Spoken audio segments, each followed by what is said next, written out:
Hello, ladies and gentlemen. Welcome to episode 304 of the Drunk Desert Podcast. I'm your host, always. I'm Tyler, and joining me with the man, the myth, the legend himself, Sir Colonel Gables. What's up, buddy? Hey, Tyler. I am doing fantastic. As a matter of fact, if you at home listening or whoever on the go is listening to this podcast at this very moment, I have just upgraded my microphone. And so what I have been using before was a blue snowball mic that I've had since pretty much towards the beginning of this podcast. But today I decided to check out Walmart and I found a quality Yeti microphone.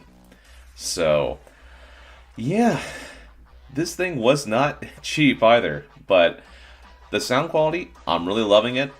I can tell the difference when I'm recording stuff, like how crisp and how clear a lot of the stuff sounds. So I'm very happy in regards to that. Otherwise, dude, I've just been doing nothing but Smash Brothers since yesterday. Nice. Yeah, just when you thought Gables couldn't sound any sexier, finds a way. Now you can just hear me and my baritone voice so crispy clean. Wait, after the outro, you're going to stay and wait for Gables to sing Oh Holy Night. Oh, boy. Yeah. Well, coolio, Gables. Cool. So what have you been doing? Oh, yeah, I'm doing okay. You know, it's been an awesome week as far as like entertainment wise goes. Yeah. It's one thing keep me going right now is just all the cool stuff happening in entertainment. Just been crappy sleep the last few weeks. Combination of hype, work, stress, all that fun jazz, but. Just been an awesome freaking week. If you were a child that was born this week, if you're listening to this 20 years in the future for some odd reason, if this is still around, I don't know. If podcasts are still a thing. It could be, you know. Yeah. But think about it. They were born in the greatest week in entertainment history. Not only we got Smash, we got the Kind of Funny Game Showcase, we got the Game Awards, we got Captain Marvel trailer, we got the Avengers in-game trailer. Like, holy crap! What a week! Like every day, something cool is dropping. So it's been a really great week of really cool, exciting things going on. There's been a few times I about had an aneurysm, like of just pure like trying to hold in my excitement in the break room at work when I saw something drop or leak or a trailer or whatever it was this week. So it's been awesome. But yeah, like Gabe was saying, Smash Down. I guess actually before we get there, we had a perfect segue and I ruined it. But this is important to us. Cool thing happened last week. We are officially on Spotify now. Yep. So if you guys listen to your podcast on there, or spend a lot of time listening to podcasts or music on there like I do, we're on there as well now. Just search us up, Drunk Dashers Podcast, and you'll find us. Really, you just got drunk. Probably just type in Drunk Dash, and it will pop up. So that's cool. I'm really exciting. That it was Gables and I were talking after the show last week about adding ourselves on different areas, and I'm like, oh, what if we can get on Spotify? Because I heard it's kind of a bit of a process, and I just haven't gone about the routes of doing it. Literally took me 10 minutes. To sign up for it, and then I woke up. I did it like 2 a.m, and I woke up at like 7 or so, and I went on and looked because it says we will not tell you if you're approved or not of being on Spotify, or they won't tell you if you're on Spotify. They'll just tell you if you're not allowed to be on Spotify. And I went and looked, searched, boom, we were on there. So and it automatically uploaded our entire history. So if you are just now finding us through Spotify, every episode, all 303 actually. We have some like half shows in there too, so there's of course well over 300 shows. So yeah, it's pretty exciting to be on there. Super way easier. The only hard part about was finding the proper feed they wanted to take from. But yeah, anyways, we're on there now, so check it out. But anyways, back to Smash. I think we should just jump right into that, Gables. Yep. It is a game that I think one of our probably most anticipated games. Ever since they announced it back in like April or May. I know it's been my most looked forward to game of the past year and stuff when it was initially unveiled at I think it was at E3 or something like that, like a year or two ago or something. It was actually But no, it was unveiled like in right before E3 this year. oh, that's right. Yeah, when with the Man, Inklings. it feels like it's been like a few years of waiting, but no. Time travel's weird, man. It does, it Doesn't does. move right anymore. But yeah, I was very much looking forward to Smash and stuff, and then finally after work yesterday, after finishing up another work week, I decided, okay, let's go to Walmart. I want to get this game. I finally get the game and stuff. I started around 6 o'clock last night. I literally played up until almost midnight. That is a game sinker. That's a game sinker for anyone else listening right now. It's like it's the type of game where you like it, you play it, and all of a sudden you look at the clock and you think to yourself, "Where did my time go?" Yeah, yeah, yeah. It is. You will lose hours quickly with this game. Oh, definitely. I was telling Gables for the show actually. I got home and started playing it, and Justin was going to a Smash party last night, and he's like, "Hey man, you can come if you want to come. You can." I'm like, "All right, cool, I'm in." And he's like, "You might want to bring your Joy Cons and with the adapter and your Pro controller." I'm like, "Oh, geez, how many people are going to be here?" And I get there. There's like, I'm like the fifth or sixth person there, and I got there like 8:45 ish or so, and at one we were up to 10 people at one point, and I'm Wow. like, we could be playing 8-player Smash and people still can't play. That's insane to me. That's cool. That's crazy. And I was That is. and it was funny because I was telling mom about Smash, and she's like, she doesn't know what that is. But I was Yeah. like, I'm like, it's crazy. It's like it's funny because 20 years ago, Justin and I grew up living 3 houses down from each other, and I Uh-huh. used to like for years I'd always take my controller up there to go play walk up to his house and go play Smash Melee. Uh-huh. And like 20 years almost 20 years later, I'm taking my controllers to go play Smash with Justin. It's like It all comes full circle. yeah, it's funny. The cycle never ends, which I'm fine with. This is a cool cycle. Yeah, so it was just cool, but it was fun. One of the guys, he was doing the trick you were telling me about before we were recording about how to quickly unlock characters, and he's had like Yeah. I think he had like 60 something of the 76 characters, and we unlocked Wow. another 4 or 5 throughout the night. So yeah, it was cool to be able to play a lot of the new characters. That's Oh my God, yeah. that that is I think I like the idea of unlocking characters. It gives you something more to do. I think that was an issue with Wii U, where it's like everything's unlocked right away, except for a few stages. And Oh, I love earning characters in this game. yeah, It just feels even after using that method where it's like go to stock mode, set the stock mode to 1, like set the CPU at low, choose a character, and all of a sudden, doesn't matter if you win or lose, the freaking character that the new foe will pop automatically after the match is over. So it's like you could technically just like go through, start a match, maybe jump to your death or whatever the hell, and all of a sudden it's like, okay, new fighter to unlock. yeah, yeah. It does kind of suck though, because like I really wanted to try out a lot of the new characters, and you're like it could take a while to get before you get there with them. It's random.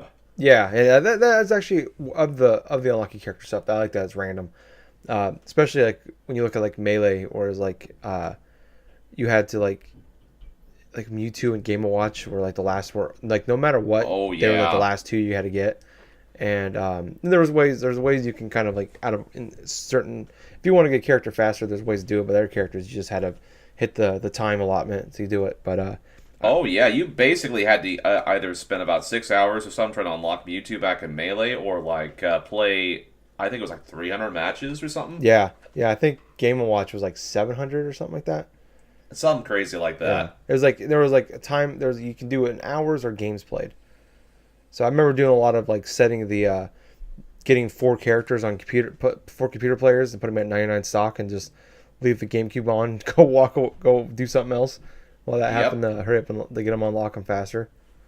But yeah, I don't know. I mean, anyways, back to Smash Ultimate. Um, what are your kind of initial thoughts? We've had less than 24 hours to play this game, so we're recording a little earlier on Saturday than normal. So what do you think? My initial thoughts of the game is it runs smooth. There's no type of any issues in terms of how the characters move. Oh my gosh, the accessibility of what type of controls I can use is fantastic because I could either play it on the go with my Joy-Cons and stuff with my Switch, or I could switch easily into my Pro controller. Characters feel good, honestly. I'm surprised at how many characters I can go through from the get-go, know the concept of how to use them and stuff. It feels familiar, but at the same time, there are definitely some learning curve for characters. Another thing that I've loved about the game is not just the randomness of the characters you unlock with certain things, but also how classic mode, how that whole thing's structured, I like to a degree. Basically, from the get go in classic mode, you get to choose a difficulty based upon the, like, well, I think it was either 1.0 all the way up to I think it's 5.0 they have you initially and stuff, where it unlocks basically how well that you do, how you progress throughout the classic mode in of itself. So how the classic mode is structured right now is when you beat someone inside of a match, it either goes up or goes down in accordance to what you did during that match. Every character has their own different path. Like every character has their own different type of theme in terms of their own journey throughout classic mode. I really love that. It's a vast difference in between what you did in like Melee or what you did in the original Smash Brothers to where you just have a random bunch of fighters and all of a sudden you're pitted with like either a specific like three battles that you have to do in each like in each of those go throughs and stuff. You're playing that the original Smash Brothers story mode and stuff, but no, in this game it's like you have your own set theme for each character, and then all of a sudden you have like a puzzle or something like that. Well, no, you have like a mini game. Excuse me, not a puzzle, but a mini game that you got to go through, and you got to collect all these orbs and stuff, and get to the exit before being sucked into a black hole.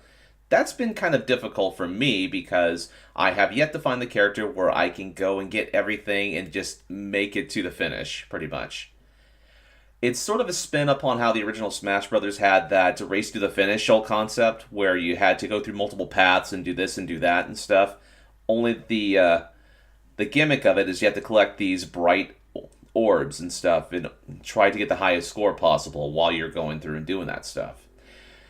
But the end battle is based upon the specific character, like how well you do progressively. Like, say, if you've unlocked to a certain number, extent, and difficulty, you could face either Master Hand, Crazy Hand, or even like a specific like villain character or something from that, from depending on which character you're using at that point. Like, for example, if I was playing as Mario, and at the end I had to face off against Giga Bowser and stuff after beating Bowser initially. So I basically had a double final boss battle where I beat Bowser, Bowser grew and stuff to Giga Bowser, and so I had to try to do various stuff with him. Classic mode feels good. It feels a lot different, and it makes me want to go through with each character and not being so monotonous. Because here's the thing, though. If you're playing a fighting game and you want to try out every character, each character and the way they progress throughout the classic mode, it has to feel somewhat different and not really stagnant. That's a problem that another game that I played that was similar had, PlayStation All-Stars Battle Royale, where each character, you had a specific standard, you have specific things, and the only thing that was different about that was the end credits after you beat the game. This is different. Each set themes, each set paths, things are pretty much better in terms of that than opposed to doing an arcade mode style thing in that PlayStation All Stars Battle Royale. Let's see. As far as the World of Light goes, I'm still super early inside of it. But from what I've gotten through so far, there are some. It basically kind of feels like a mix between the Subspace Emissary and Event Mode to a certain extent, because there's so many types of gimmick matches and all these different types of stamps and all these different types of spirits that you have to collect and stuff and use in accordance. They actually give you little brief tips and stuff like that on how to get the most bang for your buck. Like if you face off against certain like spirit characters or something like that, and go through and use a specific type of spirit that's like lower level or something, you earn more in recordance and stuff. And what I like about the World of Light mode is it actually gives you like sort of a rock paper scissors sort of way to face other fighters. So it actually isn't a triangle sort of effect here. So you have grapple characters, you have shield type characters and you have like attack characters. Each of them have a strength and weakness based upon an actual triangle. So it's like grapple will work against shield, shield will work against like attack, and then attack will work against grab and stuff. So you have to constantly switch out what type of spirits that you want to use in accordance based upon like what spirit or what characters you're facing. The quality so far feels all right. There are times where I feel like I am getting a little bit bored, but that's because of not really switching up with different types of characters. But overall, from my experience playing Smash Brothers last night and a bit just before we started recording, I have really been enjoying this game. And it makes me have the nostalgic feel of when I got Smash Brothers Melee for the GameCube for the first time. Because with that game, I was obsessed with it to the point where I played that game for months, and I spent close to around 200-300 hours or something like that, and went through all these different types of modes, all these different types of characters, unlocked what I could. I could see myself easily sinking at least around that amount of time to go through this game and still find something I got to unlock. Because it has a lot of depth, a lot of replayability so far, and I'm still thinking about playing it, even regardless of, just quitting like about, 20 minutes ago or so? Yeah, too long ago. Too long ago. Too long ago? Yeah, I think we're both having withdrawals right now. So what are your overall thoughts so far from playing Smash, Tyler? I'm really into it. I was really excited about Smash 4 and 5, 3DS and Wii U version. Oh, yeah. Yeah, I liked Brawl quite a bit. Brawl was fun. Yeah, the Subspace Emissary, it wasn't great, but it was kind of a cool little single player mode. Yeah. And I did not get into the Smash 4 for the Wii U, because I think a lot of it, like we were talking earlier, like it sucks when like you want to play these certain characters, but at the same time when you play the game, everything's already there for you. So yeah. I mean, it's fun to play, but when you're playing by yourself, there's not really an achievement to it. You're just playing. I mean, it's fun, don't get me wrong, but it's like there's no like you're not really earning anything. It's just you kind of need that sometimes to keep yourself playing it. And I only played it for maybe 10 hours. I just didn't play it again. Right. But this one. Oh, go ahead. But this one. Well, let me just do a little brief saying, and so I'll let you continue though. With this game and stuff, as opposed to Brawl, at least you're constantly unlocking new characters, constantly unlocking new stuff to make you want to go back and play it. Yeah, and I think that's I get frustrated. Like I was saying, like it frustrates sometimes because like Greninja is my guy. I want to play as Greninja, and Pit is another one of my favorites. I want to play as him, Young Link, and it's like I just want to play these guys. I want to try the new guys, and it's like I said, it's frustrating at some points, but it's. But you constantly, like you said, every 10 minutes of gameplay, you can unlock a character. Or there's the easy kind of loop that you were talking about, where you play a single stock match. After play that game, a new challenger approaches, fight that random guy, unlock him, close out the game, go back in, do it over and over again, until you unlock all the characters. And you can do that in about 3 or 4 hours if you do it that way, which is and you can still have a lot of fun doing that. Oh yeah, definitely. Especially if you want to try out new characters, it's a good way to do it. But I've been having fun. I've been trying out some of the new modes. One of the coolest things, and one of the things they showed up at the last direct that I was really excited about initially was the Squad Strike mode. That's kind of like the Marvel vs. Capcom and what Dragon Ball FighterZ does, where it's you can do 3v3, 5v5. Yep. The only thing is you can't swap, which kind of sucks, but that's fine. I'm just happy this mode's in here. I'm having a blast with that mode. I wish I had more characters unlocked, because I think now I'm up to about 20 now, but maybe a little bit more. But like I've been doing it with like 5v5 or 3v3, and it's really fun. And you can pick the order in which they come in. So what I've been doing a lot is like I'll have like the 2 or 3 characters that I'm really good with, and I'll stick them at the end. And like these new characters I'm unlocking that I want to try, like when I get like Inkling, and like Villager and stuff like that people always want to try out. I haven't played it very much with, or they're new. I throw them at the beginning and I'll fight with them and just see what I like. It's a cool way of being competitive, but also trying out new characters. And I'm having a blast. My favorite mode in this game so far is doing that. I have not tried the classic mode yet. That's the one thing I haven't got to. Now that I have Pit, one of my three or four mains that I have, or go tos, I guess. Um, I'm gonna go try him first, but I played couple hours or so, maybe a little bit more of the World of Light mode, the adventure mode, Mm-hmm. and I have to say that is a major disappointment to me. And why's that? I'm not getting into it. It just feels lifeless, and it's just I'm going from spirit to spirit, unlocking these stickers, and it's like, oh, you level up these stickers to give them more attack power, but I don't really feel like they're doing a whole lot. It's just it sucks that I think one big thing for it going against it for me is they got rid of event mode and added this mode. And I love the It basically feels like event mode just merged into like an adventure mode, pretty much. yeah, and like I was saying a while back when they first announced it, is like if they have a single player mode, um, I just want it to be like just copy what Dragon Ball Fighters and like NetherRealm's doing with Mortal Oh Kombat my and god, yeah, Injustice. right? Just like make a story and string these characters and splice them in there. There's 76 characters. It won't be like it'll be better than Dragon Ball Fighters and the NetherRealm games because they don't have to reuse characters over and over again because they only have 20 or so, which is still quite a bit. But like this Right. game has four times that amount. Like you can do the whole game without seeing the same character twice, That's and very plus the true. boss fights in there. That's crazy.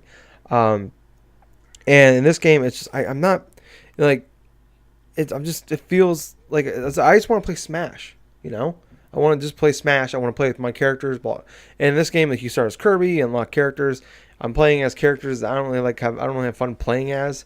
I'm stuck with between Kirby, Marth, and Mario right now, and don't not really having the most fun with them. And I'm not very good with them too, so it's making it more challenging. And I understand the get good factor, and you got to play. It's and forcing you to play. And I think the play as new characters, but I think the squad strike is a good way to do that too, and playing the game as well. But That's true. I'm just not and like adding those stickers with the spirits and all. It's just I don't know. I played in like some of these modes. I'm just kind of playing them just to get further in the map. And I'm not really having fun with them. Like, oh, this one, if I had to do another battle with the floor is lava, I'm gonna go crazy because I've seen like Oh 8 of man. those already, and I've done like 30 or so different of these uh, games, these fights. Well, yeah, especially after playing a few hours and stuff. They, like I said before, it did get repetitive after a little bit, Yeah, And like I've only faced off maybe one of those type of missions where the floor is sort of like lava and you get stuck yeah, or something, like say quicksand or yeah. They have like the whatsoever. floor is sticky, the floor is lava, but it only affects you, and like it's 2v1. It's or hey, there's this guy's is a giant. Oh hey, it's a stamina fight. It's just there's only so many times you can see these like different like the event mode was great because there was like I don't know like what 40 50 different events and everyone was unique and there was a reason behind it. Like you're gonna fight Yes. all the Pokemon characters. It's Link versus Ganondorf.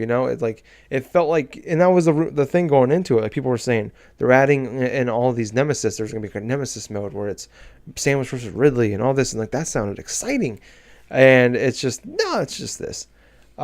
And I was playing it. The reason for the first, I played a good chunk of it, and I was just kind of zoning out while doing it, is because I thought that would be the quickest way to unlock the characters.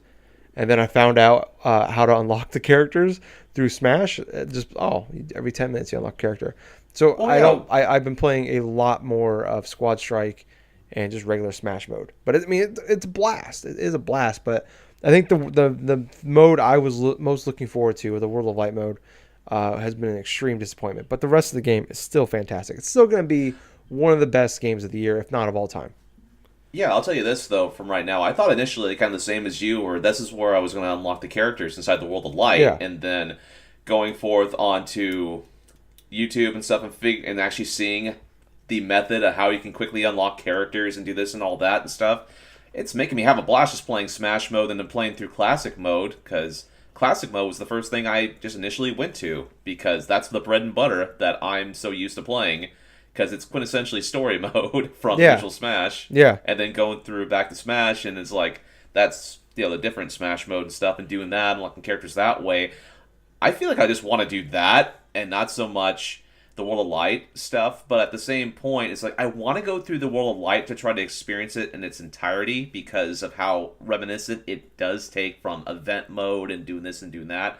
Plus, you know what? Some of the gimmick stuff can be fun at points. Yeah, but there's yeah I'm gonna do it in chunks. yeah. I think that's the way to do it. Like, because there's definitely fun game modes and like there's definitely some points where it's just regular Smash, or there's some unique ones you can do, and there's some fun battles. But for the most part, and then like for the most part, I'm having fun with it, and the difficulty spikes are just insane. Like you'd be like fighting because Oh yeah, they are. so like you get the stickers, and they like you can level them up and stuff, and you get uh oh gee sorry, you level them up and you it raises up their strength for them and their power level. And there's like, yeah, like you were saying, there's sword, there's like attack, defense, grab, and then there's like a neutral one. And like the higher level is, like the more powerful your character is. And I'll be like fighting, and you can do. I'll fight this person like, I'll fight like 5 or 6 in a row. Like then like the power levels for these computers are like completely random. It feels like, where it's just like Yeah, they there's are. no like gradual like getting tougher. It's just like I'll fight a bunch of them that are like 1800, 1200, 2000, 4000, 3000, and then all of a sudden I'll get stuck at this one part where like 9100, and I'll fight this guy like 6 times and just get destroyed. And then I'm like, well, I'm gonna go this direction now. And it's nice. It's not like a straight line. There's different ways you can go. But I feel like far too often, like it feels like there must be something important that way, and it doesn't want you to get there yet. And there's definitely, and there's like ones where like you have to get a certain spirit to unlock this, to open this gate or something like that. Yeah, or build a bridge. Yeah, build a bridge. I saw the bridge one. There's a couple other ones I've seen too, like open a gate and things like that. It's just like, ugh, I don't know. I'm not loving it. I'm like you. I'm gonna keep trying to chug through it. Maybe it'll get better. But I've heard it's super long. Like one person I was listening to on a podcast said they've put sunk about 20 hours into it, and they're only about 2/3, maybe 3/4 of the way through it. Wow. Yeah, that's to beat. That's a lot. Yeah, that's to beat everything in that game. So, yeah, I don't know. I mean, I don't like.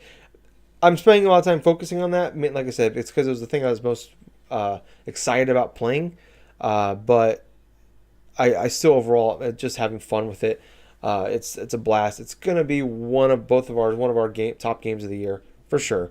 I can feel that's going to be the case. Yeah, and it's totally well deserved. Like the gameplay is great. It's excellent. All the new characters, it seemed fun to play as. I got to play as a bunch of the new ones last night when one of the guys, like I said, he had most of the characters unlocked. And I can't wait to check out the rest of them. I will say it is a missed opportunity that Nintendo did not take any like cues from, say, Dragon Ball Fighters or Mortal Kombat, like 10 or something like that, or 9 or something, where the story mode in and of itself could have been done a lot better and a lot less cumbersome, like how they're doing right now. I mean, I know some of the spirit stuff and all the other type of gimmick fights and stuff. That's a cool idea and concept, though. But yet, I just kind of get the feel that this is just going to be kind of a slog to go through. Yeah, and I think it definitely hurts. Like you have that one cool opening cinematic that we saw at the Nintendo Direct a month ago. Yes, I love that cinematic. Yeah, that was pretty cool. But that's that's the only one I've seen so far. There's no story beats. There's nothing, and I think that's part of it. It's just like you're going through, and it's like you're accomplishing stuff, but how much am I really accomplishing? So yeah, I don't know. I'm sorry. I'm sorry for being negative on that, but like I said, I was really excited about it. It's a huge disappointment. Well, that's just the thing, Tyler. We gotta tell people and stuff like that, just the whole experience about what we've experienced so far. That's basically what we do when we talk about games to begin with. So it's like either positive or negative and stuff. Yeah. So it's like, I know, I know. That's true, and that's that's right. But it's like it's just like this is like one of the greatest games ever, and it's just like that one thing is so frustrating. You've done like 90% of this game is perfect. There's that 10% that's just like. Oh, but yeah. That's almost like every other great games of all time. Like, let's take one example, without me going into a tangent. Super Mario 64. Great platforming game from the 64. The camera, at times, can be cumbersome. Really sucky. Yeah. Because it's an early 3D platformer. Yeah. But that still doesn't excuse the fact that it's still one of the best games of all time in terms of inspiration, in terms of stuff like that. Kind of the same as how I get the feeling from playing Smash Brothers. It's definitely one of the best fighting games of all time, in my personal opinion, from the short time that I've played it. And I'm going to feel even more so of that.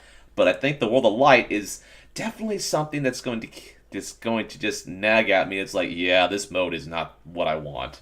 Yeah, yeah.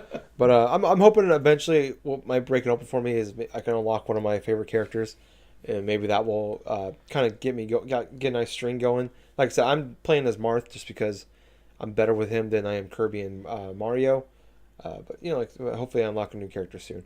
Um, but yeah, I mean, anything we want to add on that before we move on?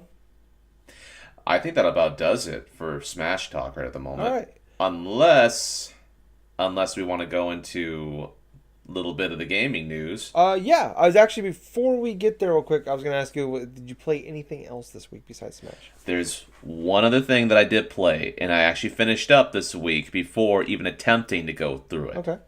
And that is Pokemon Let's Go Pikachu. Oh! I did go through and I did beat it. And how I beat it, I'm absolutely proud of, because not only did I use the shiny Pidgey that I had raised from last week, evolved it all the way to a Pidgeot. It was in its 40s when it actually went through and helped beat the Elite Four. Nice. However, the last remaining trainer, the rival trainer, I gave him the nickname of Bagel for some reason. I don't know why. He just has the mind and the IQ of a bagel. I'm sorry. I just got to let it out there. And he's always delightful, which makes sense because he was always so delightful in that game. And so are bagels. Exactly. But this is the first time where I've gone through a Pokemon game. It's like, I used Marowak, and I actually helped beat the game with Marowak. Not the Alolan one, the regular ground one. Okay. But yes, I loved playing the overall experience of it. It was super lax. I love the random trainers and stuff like that. I've had a chance to catch Mewtwo. I had a chance to go through some of the in-game content. I still can go back to face trainers like Blue and like Red and stuff like that. But as soon as I caught Mewtwo, I had a chance, and this is a big surprise to me. You can, and this is spoilers for anybody else who have not got to this point, so skip ahead for maybe like a few minutes. And now. So, going through and playing off against Green, of all people. Yeah. That is such a throwback. Yeah. That is such a throwback. That's from the original Pokemon manga. Yep. Because she has made no other reference inside the games. Because she was initially a concept from the original Pokemon games, but never was in there. Because of whatever the hell.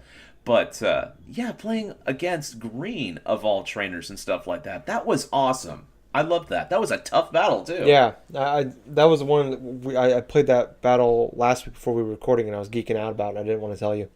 I know. I don't want to spoil. I'm glad you didn't. Yeah, I'm glad I didn't spoil it for that now, because that was a shock for me. Because I read about most of the in-game content, but I didn't know about that. So that was cool. Playing against her, and if you really are like someone who wants to like get really deep into like somebody who wants a real challenge, that game was pretty easy. If you really want to get into like some tough battles, like the in-game stuff is where you can you can play for hours and hours, years and years before you can probably finish all that up. Because that stuff is pretty cool. It's not something for me, but it's some of it's pretty cool. I'll tell you what, though, my overall thoughts of Pokemon Let's Go Pikachu, it's a great game. Honestly, it's more accessible to newer players. Mm-hmm.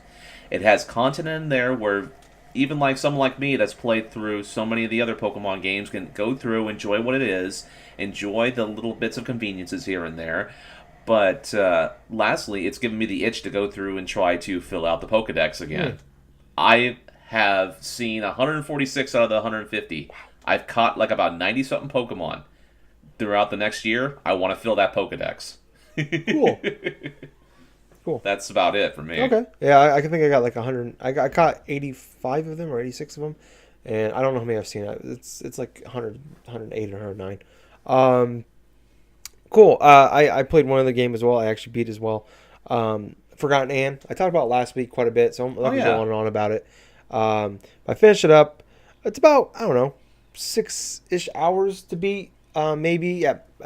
You could probably beat it sooner. I tried to pretty much see everything in this game, going through it and talk to everyone. Like I said last week, I think the art style is beautiful. The going around the world is awful. It's the platforming is as awful as this game is beautiful. Um, but I love the characters in this game. The story is really good. I thought the ending was kind of formulaic. Oh, okay. You got two choices. You can do the good one. You can do the selfish one, or you can do the righteous one. And we see in like most games that we've seen for a long time now. Right. But yeah, I thought the game was really well done. There was definitely parts where I would have rage quitted this game a long time ago if it wasn't because of the platform. Because there's so many sections in this game where like you're doing a lot of the platforming and the jumping around, and it's so bad, and it doesn't feel like you feel like you're doing the same thing every time, but it doesn't react the same way every time. So you have to like do a lot of reclimbing. I spent probably an extra 45 minutes. This game was me climbing back up things after I fell down, but like I said, the story and the characters were so great. It pushed me along. I beat it. Really good. I think it's like $20 everywhere. You might be able to find it on sale.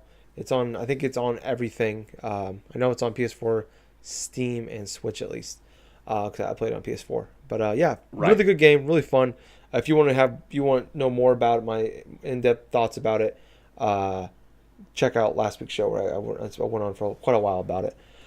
But moving on to the news, one huge topic and one pretty cool topic. Okay. We're gonna start with what happened. We're gonna go chronological order here with the Game Awards. We're on Yes. Thursday.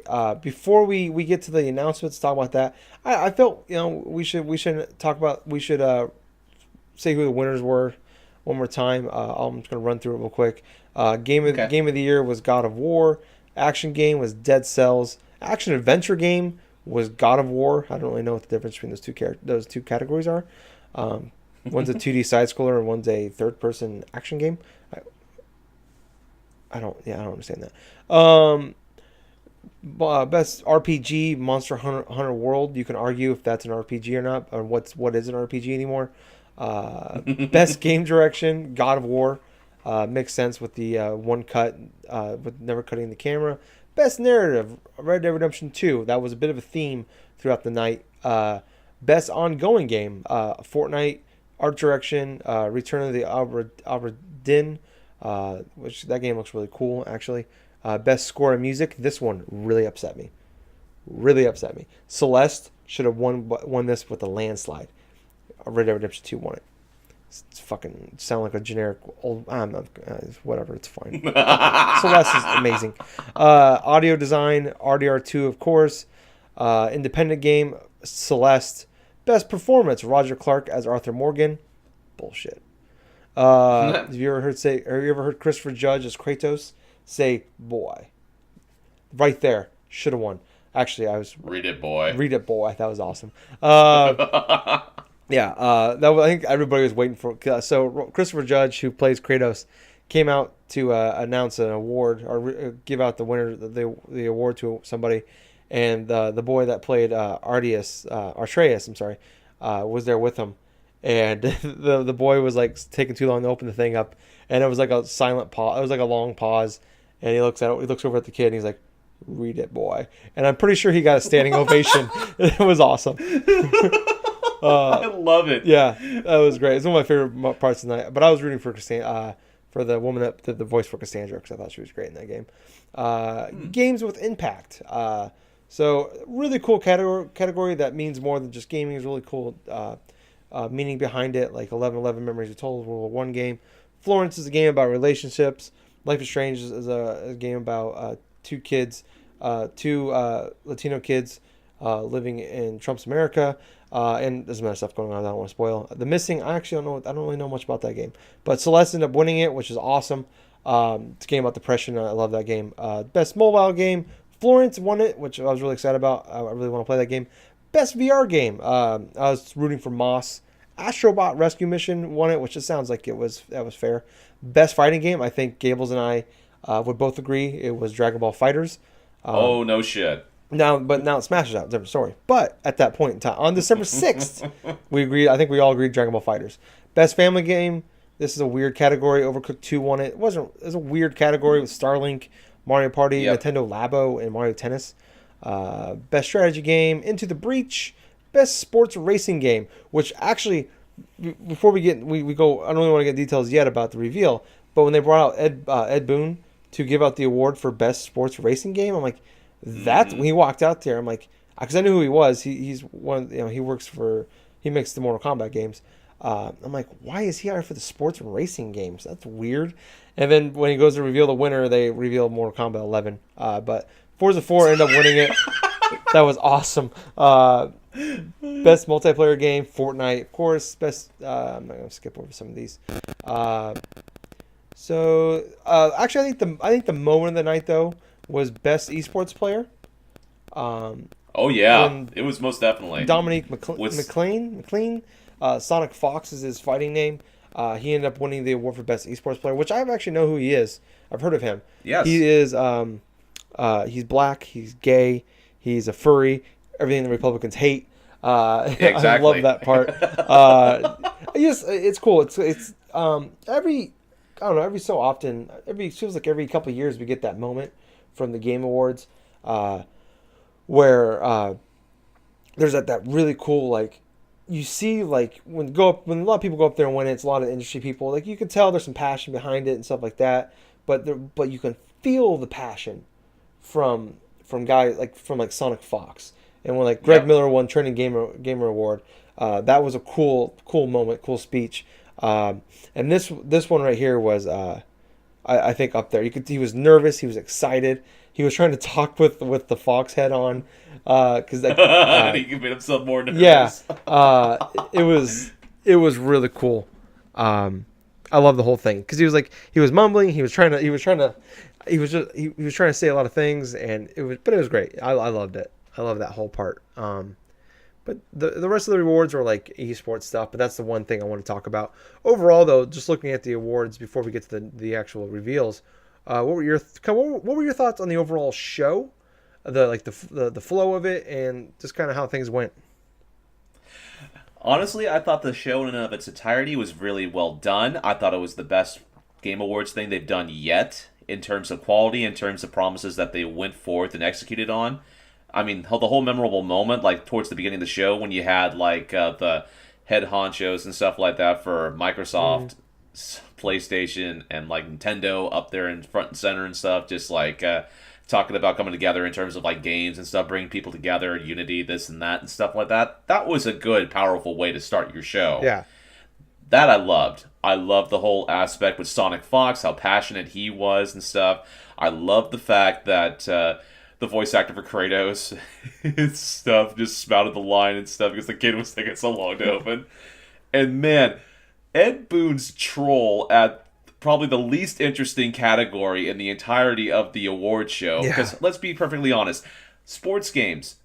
People love sports games. I love sports games to a certain degree. I know Tyler loves his sports games too. He plays Madden every year. Every day.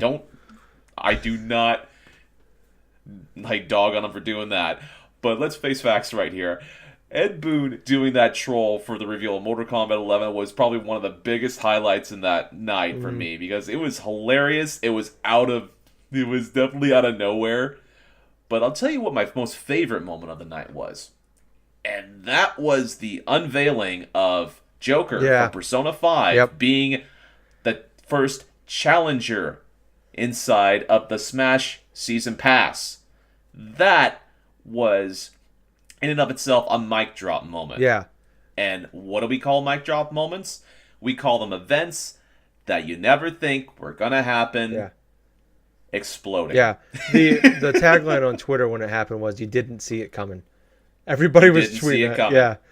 That's the line that they say in the theme song for Persona 5. Oh, is that why? That's why people Okay, were I saying didn't know it. that. I just saw everybody. You'll never see it coming. Stuff like that. That's cool. That was beautiful, Gables. It sounded even better with this new Yeti. Oh, I was off key on the last bit. But anyway, Yeah. the moment that announcement hit, and I was like, okay, we got Persona 5. Maybe that's coming to Switch or something like that. Then all of a sudden you see the back of the letter and it's the Smash logo. Like, oh, Jesus Christ. Yeah. I'm like, holy shit. But I'll tell you what, after that went through, I checked on Twitter, and the best reaction that I've seen for that moment in time had to be from Kinda Funny's Yes. own Tim Yes. Geddes. Anthony Cortez sitting right next to him. He has his Razer laptop doing stuff, and he's as shocked and surprised as anybody else, right? But Tim Geddes literally standing up, tossing his hat like a freaking discus, hitting Anthony Cortez's glass of water, spills all over the Razer freaking computer, and absolutely saturates the shit out of it. He destroyed that thing. $2,000 laptop destroyed. The best part about it was Tim Geddes was wearing a hat that says hype on it. So he Yes. literally, he was so hyped, killed the laptop. I know! That's right. That's so ironic. And just thinking about it right now, that is the most ironic thing to possibly happen. Hype representing the hat, hitting the glass, and that's basically people's reaction to the entirety of that reveal. Yeah, it knocked everybody over. Oh, man. And you can see Anthony Cortez just raising up his laptop, turning it upside down. You see water There was so just much. dripping. It was a beer, actually. Lagunitas IPA, unfortunately. Rest in peace, that beer. It's a good beer. But yeah, it was just when he picks it up and he tips it upside down, there was so much that dripped off of it. I'm like, it's ruined. Oh my god. But I'll tell you this right now. It's like, the best things inside that entire Game Awards stuff, man, there were so many game moments after game moments where I was just excited among all else. Even like with the unveiling of the Crash Team Racing stuff. That was awesome. Yeah. Yeah. No, I think pretty much most of the reveals were good, or they looked interesting, or they're memorable. And I was writing some out as the show was going on. I guess because we're already talking about, we'll just jump through some of them real quick. The first one that was shown off was actually the pre-show. Sonora Wild Hearts, which I saw that game and I'm like, that's a Gables ass game right there. If there ever was one. It is. And then like I look on Twitter and Gables already tweeted about it. I'm like, oh yeah, okay. Yeah. No, they look really cool. I actually, I'm not the biggest rhythm game guy, but that game looked like a lot of fun. Unique art style though too. It was like, what kind of made you excited about when you saw the trailer for that one? Oh my gosh, it's just like all the different types of colors, stuff like that. Just all the music-based rhythm stuff. I'm really more or less a sucker to, like just playing in general. Unless it's like something like Guitar Hero and I get motion sickness from playing that, and it's like, maybe not so much. But this one definitely feels kind of like quirky, feels kind of different than the norm and stuff. And I'm kind of excited when that game does come out, because I want to give that a try. Yes.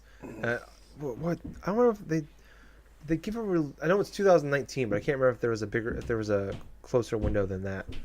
But I know it sounds like it's at least a console exclusive on the Switch, as of right now. Yep. Yeah, but that game did look pretty cool. That was like the first one they showed off too.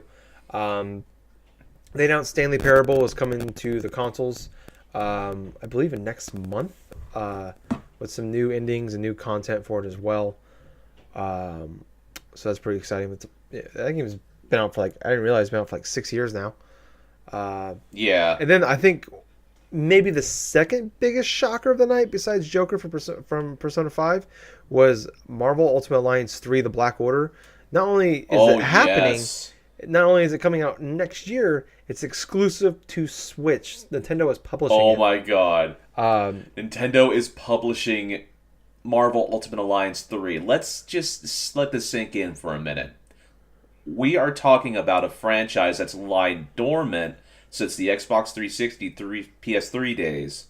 And we're talking about a game series that most recently had a couple of botched ports released for this current generation. Oh, yeah. This is another instance to where Nintendo has come forth, saw a game series, and actually went through and published it. The last other one I can think of is the Bayonetta games, with Bayonetta 2 and Bayonetta 3. And when I posted about that on Facebook for Marvel Ultimate Alliance 3, the first reaction was from Jake. Yeah. You see that? Yeah, and he's just like, no. That made my night, actually. Yeah, that's pretty funny. Yeah, when it was funny, because I saw the Switch logo, and I'm like, okay, all right, cool. We're starting off with Nintendo already. Awesome. And then they started. I was like, I saw the Switch and I saw Marvel. I'm like, okay. And then I started seeing the gameplay. I'm like, oh, is this like some like phone port or like the Marvel Heroes type ripoff game they were like bringing over to the Switch? And then I'm like, oh no. I'm Yeah. like, what? It's Marvel Ultimate Alliance 3? Holy crap! Like the game doesn't look like from a not the gameplay wise, just from an just looking at the game from a graphic standpoint, doesn't look Right. very good. It looks like a slightly better phone, like a mobile game, like you play on your iPhone. Right. I was Right. thinking like, oh, okay, this is like one of those free games we're porting over, but I'm excited for it because I haven't, Yeah, I am too yeah, now. I really enjoyed Marvel Ultimate Alliance 1. I never got a chance to play 2. Um, but yeah, that game was a lot of fun. So it's been over 10 years since we've got a game. So I'm curious to see how it plays and how it looks. The next game that was like I said, I didn't write them all down. There was like over 20 games revealed. I just kind of picked out the ones that kind of stood out to us, and I think the ones that kind of stood out to a lot of people. Um, the next one that we're going to talk about is a game called Far Cry New Dawn that they actually like Right. teased a couple days before the event, and it was like a nuclear bomb dropping on Montana, which is where Far Cry 5 takes place at. So I'm like, oh, this must be like a DLC thing, but I'm like, wait, they already had a season pass that I think it's done already. I'm like, maybe this is more DLC they're adding. Come to find out, no, this is a whole nother game. I don't know exactly how like it's $40, so it's not like a big, not a big Right. one. It seems like it's the Montana map, but now a nuke dropped on it, and it's like it looks like a. People are calling it Far. It's a Fallout cross Far Cry, so they're calling it Far Out New Dawn, which I thought was kind of funny. But it's coming out on February 15th next year. Like I said, it's $40. It's basically like a big expansion for Far Cry 5. That do anything Yeah. for you? To be perfectly honest with you, it looked pretty similar to what Prey 2 is doing at this point in time. And both of those games, yeah, I understand like a lot of their the ways they're trying to present themselves and stuff, especially with the Far Cry 5, like the New Dawn stuff, but it's like it really just makes me want to go and play Borderlands 2 Yeah, because quintessentially I get the freaking same feeling watching those games and just be heavily reminded how much Borderlands 2 did similar stuff and actually executed on it well. yeah. That's exactly what I was thinking when I saw that. And there's another game actually. I thought the same thing. Made me feel the exact same. I was like, "Where's Borderlands 3?" when I was Right. watching this. I'm gonna skip. Oh my god, yeah, I'm right. gonna skip ahead a couple to Obsidian's new game. They're the makers of South Park: Stick of Truth and Far Out. Damn it, Fallout New Vegas. They were just purchased by Xbox or Microsoft. Their new game was revealed called The Outer Worlds. It really looks like Fallout, and but like this the graphical style of it makes it look more like a Borderlands, and you're on on a space planet.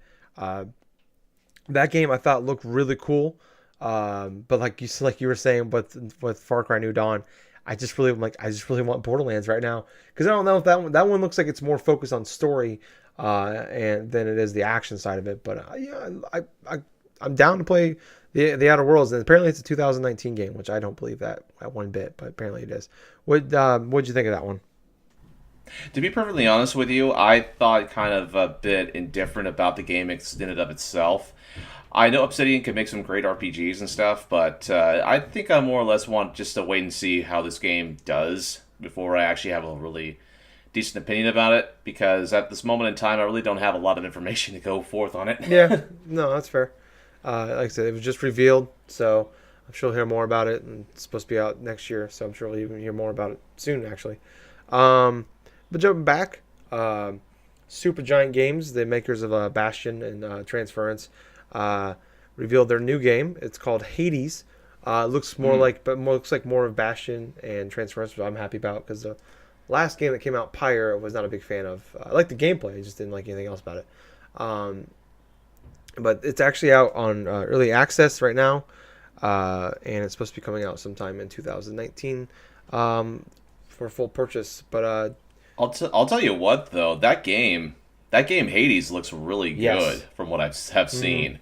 And kind of honestly, it's been sort of a theme since Epic had their game store stuff not too long Yeah. ago. I'm more or less wanting to go and try that game store out Yeah, now. that's a cool thing. I was gonna want to talk about it, but with Yeah, everything else happening this week, it just kind of got pushed aside. But yeah, it's a cool thing they're doing. yeah, I think it just actually released a couple days before the Game Awards.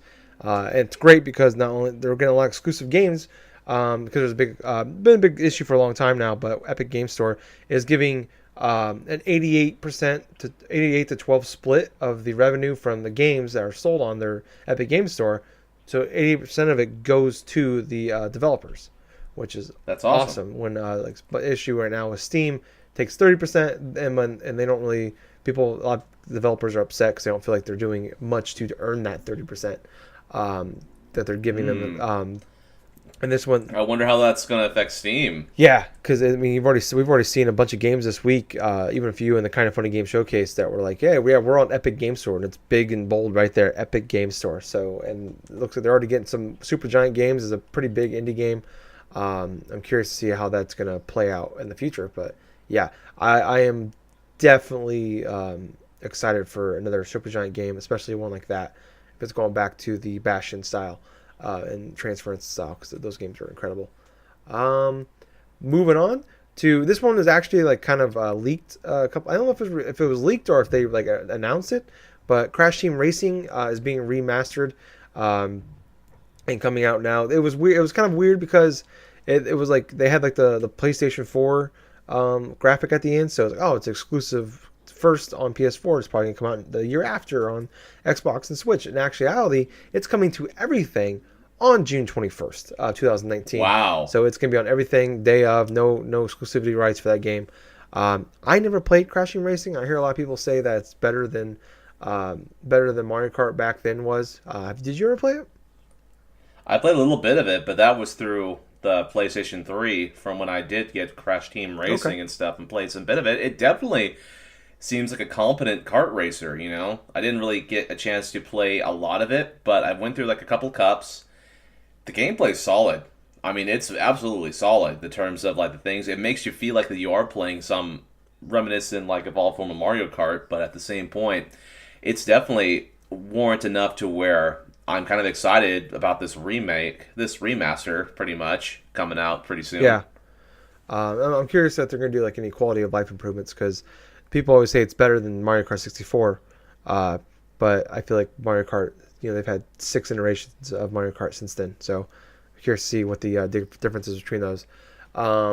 After that, we had Hello Games, the makers of No Man's Sky, announced their new game, which is called The Last Campfire, which looked kind of Yep. interesting. It was mostly cinematic trailer. Um, but it looked kind of cool art style. It's a 2-man crew making this game too, by the way. So I Right. don't know. Do you remember this one at all? And if so, what do you think of it? I thought it looked kind of interesting, but I forgot that Hello Games is the same one that made No Man's Sky. I was thinking while I'm looking at this trailer, it's like Hello Games. That sounds Yeah, familiar. yeah, yeah. It's crazy because I remember when No Man's Sky came out, where everybody was like, "There's no way they had to change their name or something," and now here they are. They did a good job turning No Man's Sky around. Though it sounds like. Oh Um, yeah. Next up, this game they already this was pretty much all but announced by BioWare that this was happening.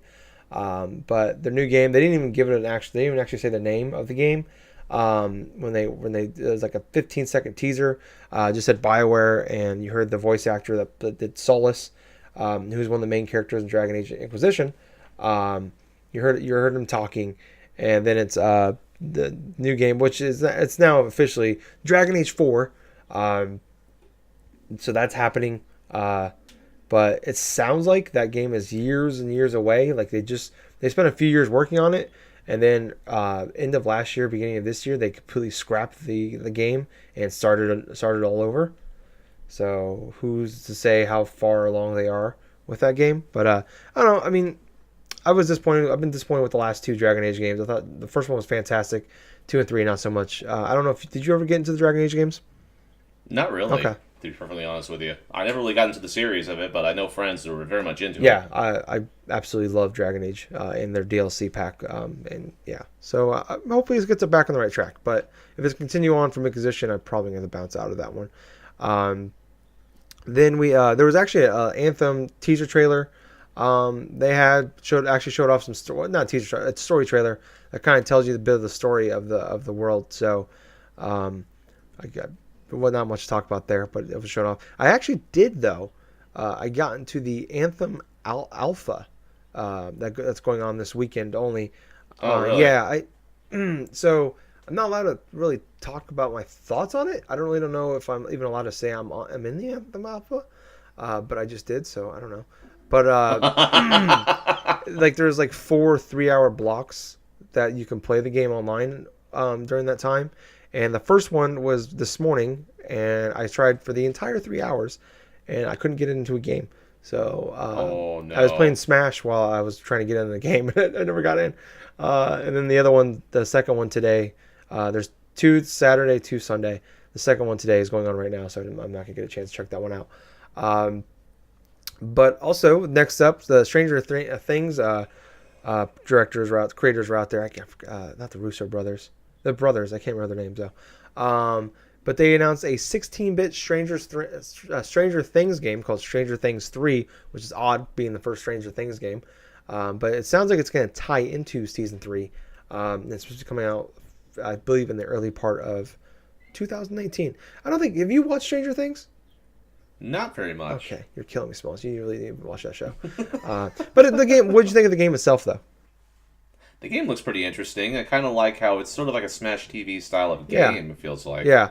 It looks like it might be fun. It could be a cool little thing, but especially if it really does tie into the Season 3. I'd be curious to check it out because of that. Next up, though, like we talked about earlier, Mortal Kombat 11 was officially announced. It's been leaks and leaks forever. I think everybody knows it's coming because there's always... this will be the first time. It's coming out April 23rd. This will be the first time since NetherRealm came back with fighting games. They're not releasing a game every other on the even or the odd years of and in May. So, but yeah, April 23rd. So close enough. But it was revealed. I thought a really cool trailer, despite the fact there was no actual gameplay for it. And like you were saying, it was one of the coolest moments of the night. Definitely one of, like I said, one of my 2 or 3 favorite moments of the night. And there's going to be a full reveal on January 17th. So about a month from now, we'll actually see some gameplay of the game. Are you excited for some Mortal Kombat 11? No, I've never really been much of a fan for Mortal Kombat, to be perfectly honest with you. Son of a bitch. You son of a bitch, Gables. Well, I'm excited. Well, I know you are. Yeah, I love those games, so I can't wait to jump back into it. Psychonauts 2 is coming out in 2019. I've never played Psychonauts. I know there's a huge fan base behind it. That game was announced years ago. We haven't really seen much about it other than there's a VR game coming soon too. Are you a Psychonauts fan at all? I don't know. I played a little bit of Psychonauts, and that's a very quirky platformer, and I was excited to see the actual gameplay stuff for Psychonauts 2. It definitely seems like it's going to be even more ambitious than the first. Okay, cool. And then last but not least, and we already talked about it, the Joker for Persona 5 DLC character he's the DLC character number 1. No release date. There was no gameplay shown. Definitely a great way to kind of... It wasn't... The God of War was the end of being the winner. A Game of the Year was the last part. The last thing we saw. But kind of be like the finale of the announcements. Because, I mean, let's face it. That's the real reason I think I'd watch the show regardless. But that's the biggest reason why I think we all watch that show. It's kind of like a mini E3 with some really cool stuff in between. And that was a really cool... Like, I'm not a Persona guy. But I'm like, oh, okay, Persona 5, it's coming to Switch, which I think is pretty much guaranteed at this point now. Has to. But I think that was a really cool moment. And I think what's more exciting about that to me is the fact that a few weeks ago, Sakurai said, hey, Nintendo is picking all the DLC characters. They've already been picked. Usually Sakurai is one that decides who gets in and out, and Nintendo is doing it this time. And I think a lot of people, for my personal concerns, I think some other people's too, was... Oh crap! It's gonna be like weird C characters in the Nintendo world, And my only hope was maybe we'll get Waluigi out of it. And to come out right away and it's Joker from Persona 5, like we're getting crazy with some with the DLC, which is exciting for me. It means it's going to be open game. Yeah, Quite possibly any character could make it in. yeah. I feel like You know? I feel like at this point, if it's anything that is Nintendo, it would be kind of a disappointment at this point, unless it ties into something big. If it ties in like Fire Emblem, Three Houses or something, that'd be kind of a disappointment because we don't need another Fire Emblem character or another Pokemon character. I think it really needs to be like more third party stuff. Like you look at like the fighting games, what they're doing now, like Mortal Kombat, and like I keep going back to it, but like Mortal Kombat, the way they do it is they get characters outside of the Mortal Kombat realm. They'll get Freddy or Jason and Mike Myers and stuff like that. I personally believe that what they're going to do for this Fighter Pass is they're going to be finding characters kind of similar to that of how they got Joker from Persona 5, to where it's going to be third-party characters. Probably most of them are going to be third-party characters that no one is going to see coming from a mile away. Yeah, and I hope that's true. Like I'm not an anime guy. Everybody knows that. But I would love this. It'd be really cool to see like a Dragon Ball Z fighter again. There probably be Goku, but I know, right? I want the big pink guy. I never can remember his name. What's his name? Gables. Majin Buu. Thank you. He's got to remind me every time. I just remember because he was the coolest thing about it. Other than Trunks. Trunks is pretty sweet. Trunks would be awesome. I'd take Trunks. But yeah, I don't know. I thought overall the announcement was really good this year. I think I was hoping for a lot of people were talking about maybe we'll get what we had last year when they announced Bayonetta 3. And not only are you getting Bayonetta 3 is in development, hey, Bayonetta 1 and 2 are being ported to the Switch and it's coming out in 2 months. I think a lot of people were hoping that with Metroid Prime, like, hey, here's Metroid Prime 4 and the trilogy is coming to the Switch in 2 months. Oh god, that'd be awesome. Yeah, that was kind of the big, and that was kind of the big, not so much of a rumor, but that was kind of what everybody was thinking was going to happen.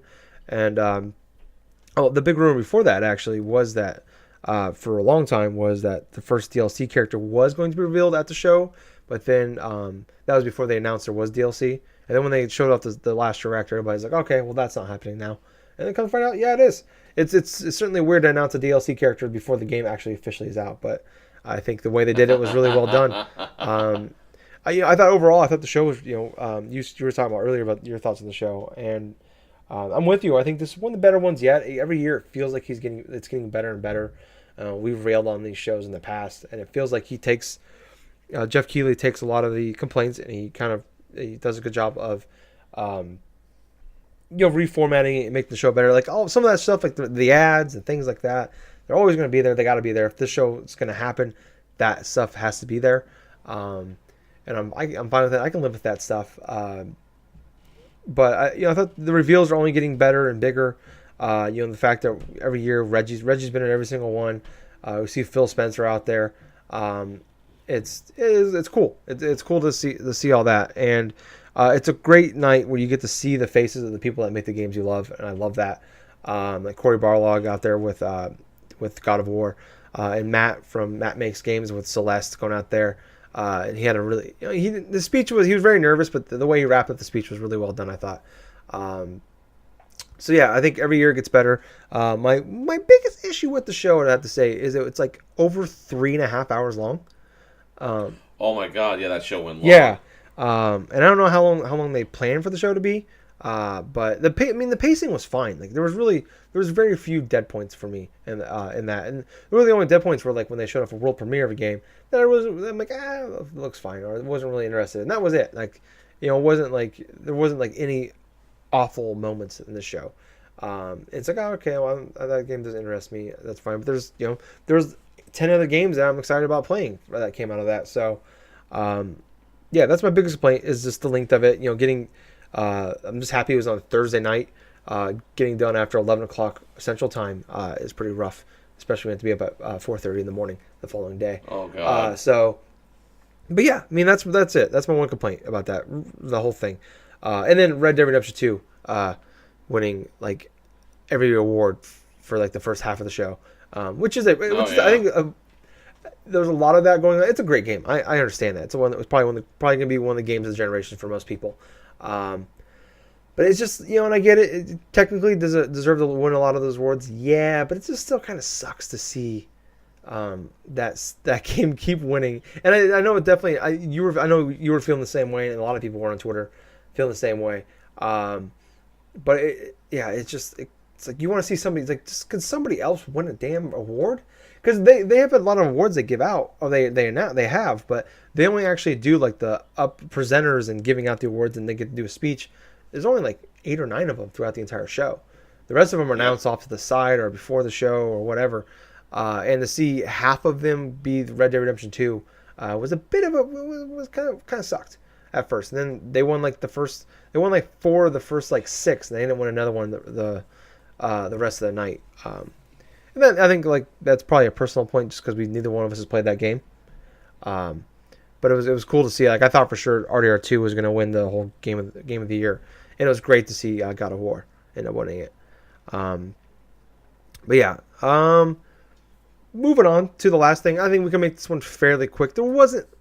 I was really excited about this, and I didn't know what to expect. I wasn't expecting like an E3 or anything to the level of like Game Awards, but kind of funny. Which, to let everybody know, I am a Patreon supporter, so a bit of a bias on my end for sure. They had what they called the Kind of Funny Game Showcase, which was a really cool thing they did, because PSX wasn't PlayStation Experience wasn't happening this year. They all these small developers like to show off and reload games on a big stage at PlayStation Experience. So they kind of picked up the ball and said, "Hey, we're gonna put this together." In like 6 weeks, they put this whole showcase that they thought they were gonna have like a 20-minute show, maybe, with some small stuff, and they ended up having 70 games to show off. They had to like tell other people, no, we can't show your game. They had one rule where there has to be something new, or new, whether if it's a game that's already been revealed, has to have a release date, has to have something announced for it. And they did I think they did a really good job with that. For a lot of, like I said, there was 70 games shown off at this, a little over an hour long. So I think that was kind of a perfect pacing. The way it just flew through, there was no dead spots, just like the Game Awards in this one.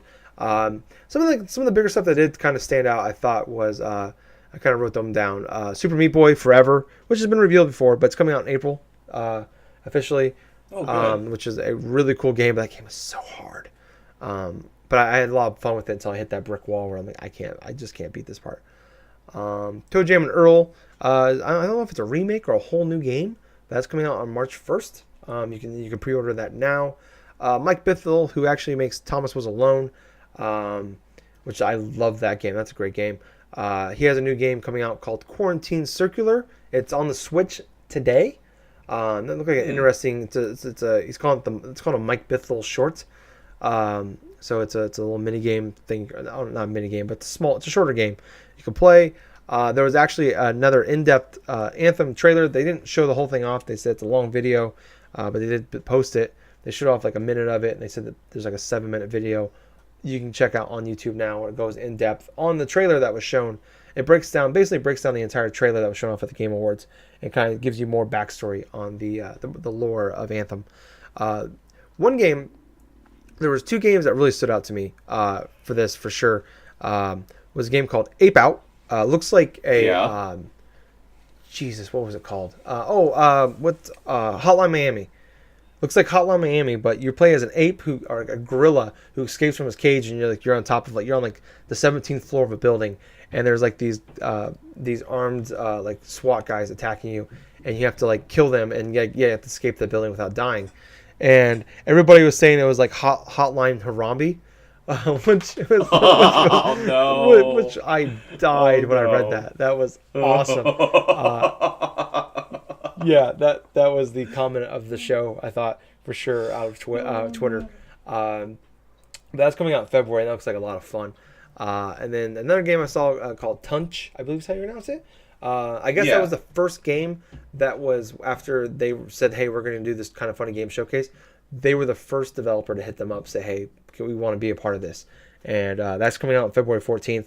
Looks like a really cool, it's like a 2D side scroller, but you can move left, not only left and right, but you can move back and forward. Really cool art style. It looks like it's a Tyler game. Really unique art style, good music. The only thing it's missing is a dog, and it'd be my game of the year for 2019. But I thought that looked really cool. And then they had another game called Judgment, which I thought they were gonna, like, Sega said was a part of it, and they announced about Yakuza, and I'm like, oh, so they're gonna announce like a new, like maybe some DLC for Yakuza. No, they have a whole new game that the Yakuza studio is making called Judgment. It looks like Yakuza. I've always wanted to get into those games, but it's just there's like 10 of them now, and I don't know how, there's no chance in how I'm gonna get in those games because they're all super long games. But this game Judgment looks kind of cool. It's like you're like investigating like a serial killer in Japan. I don't know if you've seen the trailer for that one yet, but that looks really cool. I thought it looked alright, from what I initially saw. Yeah. It looks fun. Like I said, I've always wanted to get into Yakuza games, and this might be a good way to jump into finally something close to a Yakuza game. And then it ended off with they had the one. They was like, hey guys, this is like, they said Judgment. It's like they did like the wrapping up, but they both said, hey, we got one more thing for you, which I thought was awesome, with kind of a Wada throwback with the directs. It was really cool the way they ended it. And with me, Tunch was probably my game of the show, but this was like my favorite moment of the show when they announced that episode 3 of The Walking Dead final season is coming out on January 15th. So that means there'll be one more episode after that. But it was really cool. They had like a little short video about how, and they talked about how, Telltale going under while developing this game. We talked about a lot, Skybound picking it up, and they're actually working in the Telltale, what was the remnants of the Telltale studio, to make this game. And they're calling like the group of people, Still Not Bitten, is the name of the group, which I thought was really cool, which is one of the popular lines Clementine says in, I think episode 1 of the first season. So kind of a cool throwback. And there was a nice little like video showing off like kind of Clementine from the beginning to where she is now. So I thought that was really cool. So coming out of it, not a lot of AAA stuff, which I was expecting. And like I said, I didn't really know what to expect coming from this. And I don't know how much of this you've seen or caught, Gables, but I was really happy with it. And like I said, I have a bias because I love the kind of funny team. I watch most of their content. And I enjoyed the whole thing, and I got a lot of the inside jokes they had throughout the show. But from what you saw, what did you think of it? I thought it was all right. From what initial game announcements and stuff from what I've seen were on point. There definitely a lot of like indie stuff that I thought was like okay, some borderline stuff. I think that what was that name of that game? Thunk or something like that. Tunch. Tunch. I believe that's how you pronounce it. So, Tunch. That game looks pretty good, I thought. I thought the whole Ape Out game looked pretty interesting as well. Yeah. Hotline Harambe. Rest in peace. Yeah, the Hotline Harambe. But other than that, though, there were some games that caught my attention, though, but I thought it ended really well with the unveiling of the Walking Dead, that episode 3 that's coming out relatively soon and stuff. But I thought initially that the game showcase that Kind of Funny had was all right. They definitely have something to be proud of and definitely something to work towards for the next time. Yeah. So I don't know. Like they've stated that they don't know if they're going to do another one of these. They did call it the first one ever, and they left the door open to do more. But we'll have to. I think it's going to be wait and see if PlayStation Experience comes back or not. But yeah, I thought it was really well done, really cool, giving the floor to a lot of these small indie games that could have just came and went and we never would have heard of. And there's a lot of other cool ones that were in there too. There's a lot of them that look like, I think every single one of them for the most part looked interesting, or at least like I'd like to see more of that. But there's no way we'd have time to talk about all of them. And I think a lot of them we'd mix up which one of those were, because like I said, it flowed super quickly, which I liked a lot. But yeah. Like I said, really cool, really good week of gaming, really great week of entertainment. Never a dull day when it came to that, whether you're a movie fan, TV show fan, or a video game fan. So we've gone super long this week, but a lot of cool things happened. So I'm gonna wrap up the show. So if you want to hear more from us, we have a Facebook page and group, Drunk Dashers Podcast. Like and join us on there. We're on Spotify now. Drunk Dashers Podcast on there. You can follow us, I think is what you do on there. I think that's what you do. On iTunes, Drunk Dashers Podcast, subscribe. Please give us a 5-star review. 5 stars, and leave us a nice review, please. And then on YouTube, Drunk Dash Nerds. Subscribe, please. Give us a big thumbs up on the podcasts. And leave us a nice comment. We like that. I like those. I read the ones we get. And then also on twitch.tv/Colonel Gables. Follow him on there. Trying to become a Twitch affiliate. He's quickly getting there. He just needs some more followers to help him get to that level. Yes. So if you guys can do that, he would really appreciate it. And I'd really appreciate it if you did that as well. Oh, of course. Gable just bought a very expensive microphone. He's got to pay off that debt now. So yeah, I think. Oh, Twitter. I forgot Twitter. Drunk Nerds Pod. Follow us on there, please, as well. So check us out in all those places. Say nice things about us. Leave us nice reviews. More you guys do that, the more likely those people can see us. So once again, thank you guys for listening. I was your host. I was Tyler. And I have been Colonel Gables. So until next week, everyone, I hope you have yourself a good week. I hope you play yourself some fun games. But most importantly of all, thank you very much for enjoying another fun-filled episode of the Drunk Dash Nerds podcast. Hey Gables. Yes. Too sweet. Bye, guys. See ya.